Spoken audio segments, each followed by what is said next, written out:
आज हम पढ़ेंगे जो विषय है गणित ट्रिक। जैसे कि आप देख रहे हैं जो विषय है, ठीक है, गणित है। और टॉपिक हम क्या पढ़ रहे हैं? टॉपिक क्या पढ़ रहे हैं? संख्या तथा संख्याओं के प्रकार। ऐसा संख्या जो हम ब्रह्मांड को नापते हैं, जिस संख्या में किसी भी पैमाना को नापा जाता है, किसी भी वैल्यू को नापा जाता है, कह सकते हो पूरे भूगोल को नापा जाता है। ठीक है, आज हम उस संख्या की बात करेंगे। जैसे कि आप जानते हैं संख्या हमारा 0 से 9 तक का जो होता है संख्या होता है। ठीक है, यानी कि 0 के बिना 9 के आगे अगर आप कुछ बढ़ाना चाहते हो, 9 के आगे, तो बिना 0 लगाए आप बढ़ा नहीं सकते। तो संख्या किसे कहते हैं? 0 से लेकर 9 तक। ठीक है, ये पूरा संख्या है। इसी संख्या के अकॉर्डिंग हम पूरे ब्रह्मांड को नापते हैं, यानी कि पूरे भूगोल, यानी कि पूरी सृष्टि को नापा जाता है। ठीक है, तो संख्या समझ गए। अब हम देख लेते हैं संख्या का प्रकार। अब संख्या का प्रकार देखने के लिए हमें आगे चलना पड़ेगा। तो संख्या समझ गए ना? तो 0 से 9 तक की जो संख्याएं होते हैं वो संख्या होता है, जिसको हम विभिन्न पैमाना में नापा जाता है।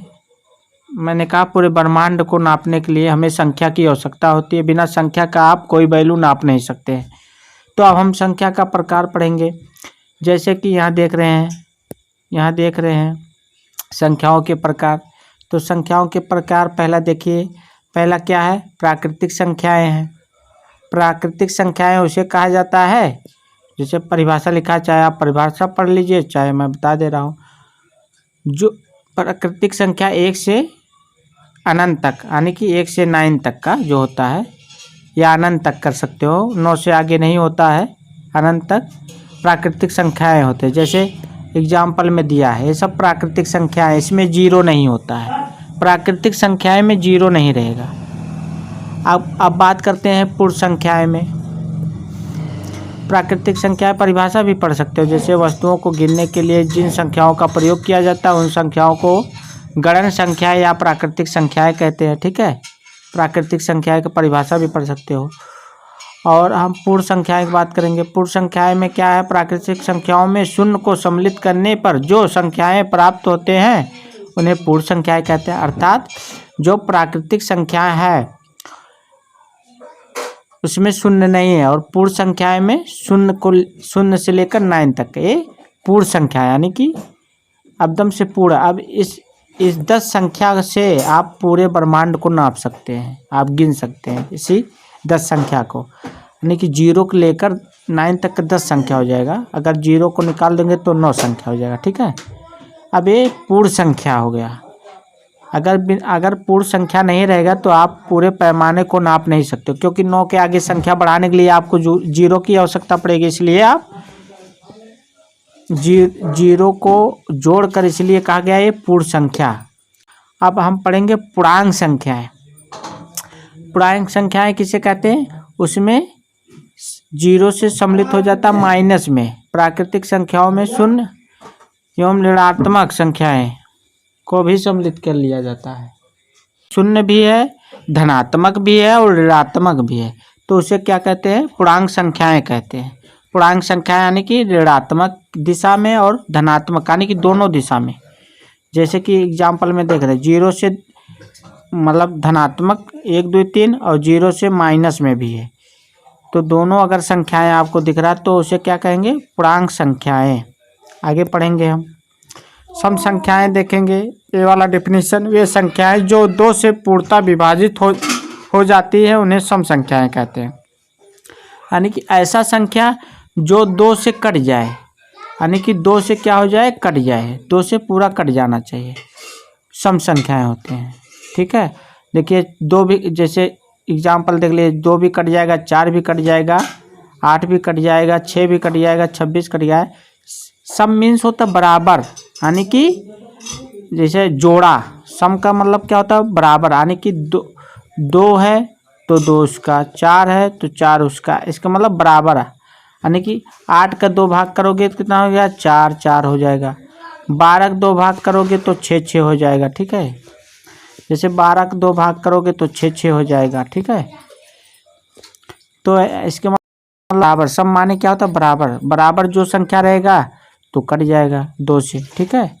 जो विषम संख्या रहेगा, विषम जैसे होता है 11, अब इसमें 2 भाग करोगे तो 1 6 हो जाएगा, 1 6 हो जाएगा, 1 5 हो जाएगा। तो ये दोनों बराबर नहीं, इसलिए विषम संख्या है, ठीक है।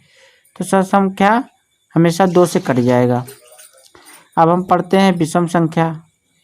विषम संख्याएं वे संख्याएं जो 2 से पूर्णतः विभाजित नहीं होती है, उसे विषम संख्या है।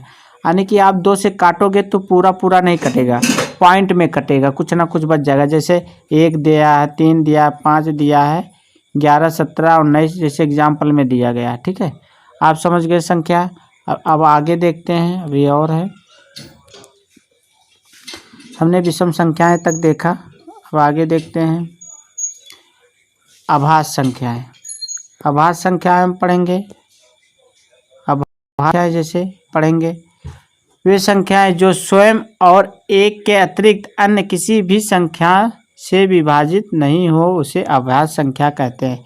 जैसे जिस संख्या को काटना है, मान लीजिए 2 को काटना है, तो 2 को छोड़कर और 1 को छोड़कर, यानी कि 1 से और 2, जैसे 2 को काटना 2 से, यानी कि 1 और 2 से छोड़कर, उसी संख्या से 1 से छोड़कर, और जिस संख्या को काट रहे उस संख्या से छोड़कर। मान लीजिए 12 है तो 12 से छोड़कर और 1 से छोड़कर, ठीक है, ना कटे, उसे अभाज्य संख्या कहा जाता है। अभाज्य संख्याएं कहा जाता है, ठीक है ना। और भाज्य संख्याएं किसे कहते हैं, अब अगला देखेंगे। भाज्य संख्याएं वे संख्याएं जो स्वयं एक के अतिरिक्त अन्य किसी संख्या से पूर्णतः विभाजित हो जाए। समझ गए। यानी कि जैसे मान लीजिए 2 है,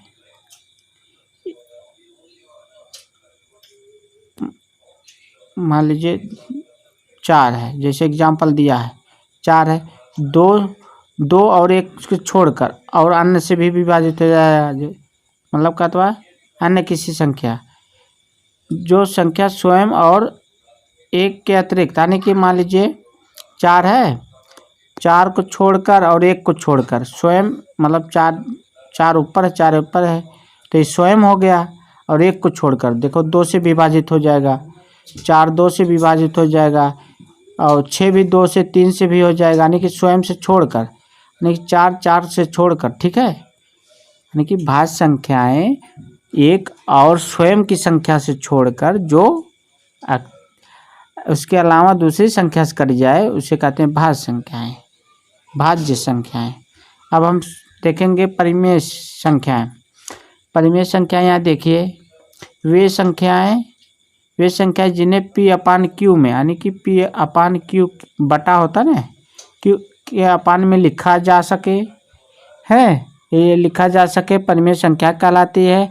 P और Q दोनों पूर्णांक हो, क्या हो, दोनों पूर्णांक संख्याएं हो। कैसी संख्याएं हो, दोनों P अपान Q पूर्णांक संख्याएं हो।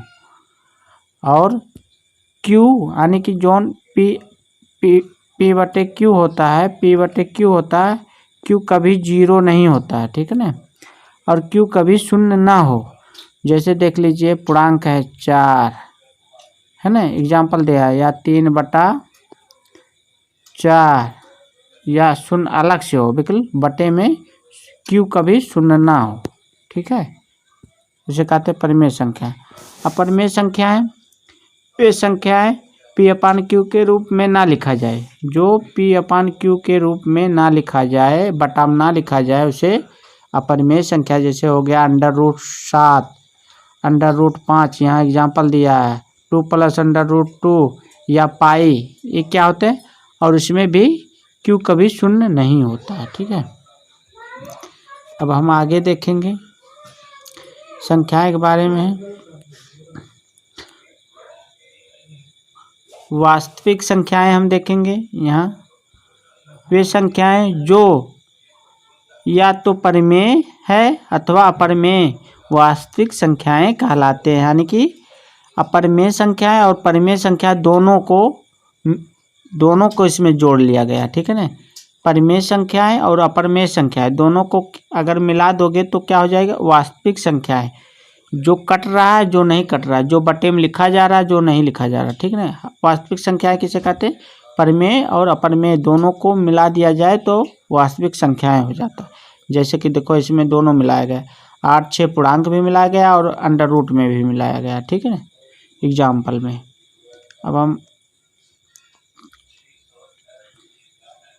अब देखेंगे सअभाज्य संख्याएं। सअभाज्य संख्याएं हम देखेंगे, इसमें क्या कह रहा है, ऐसी संख्याओं को जोड़ें जिनकी गुणनखंडों में एक के अतिरिक्त कोई भी उभयनिष्ठ गुणनखंड ना हो, उन्हें सअभाज्य संख्याएं कहते हैं। जैसे देख लीजिए 16 में 1 है और 21 में, इसके अतिरिक्त कोई उभयनिष्ठ गुणनखंड नहीं है, ठीक है ना। ऐसी संख्या जिसमें एक आता हो, जैसे 16 हो गया, 21 हो गया है, गुणनखंड करने पर 7 त्रिक 21 हो गया, 4 चौक 16 हो गया, यानी कि 9 दूनी 18 हो गया, ये सब, ठीक है। और युग्म संख्याएं क्या होता है, युग्म में अभाज्य संख्याएं ऐसी अभाज्य संख्याएं जिनके बीच का अंतर 2 हो। जैसे देखिए जिसके बीच का अंतर कितना, 2 हो, 11 है, 11 और 13 के बीच के अंतर क्या है, 2 है, ठीक है ना। युग्म में अभाज्य संख्याएं होता है। तो जैसे कि आपको समझ में आ गया होगा कि अगर वीडियो पसंद आया हो तो लाइक सब्सक्राइब जरूर करिए। धन्यवाद।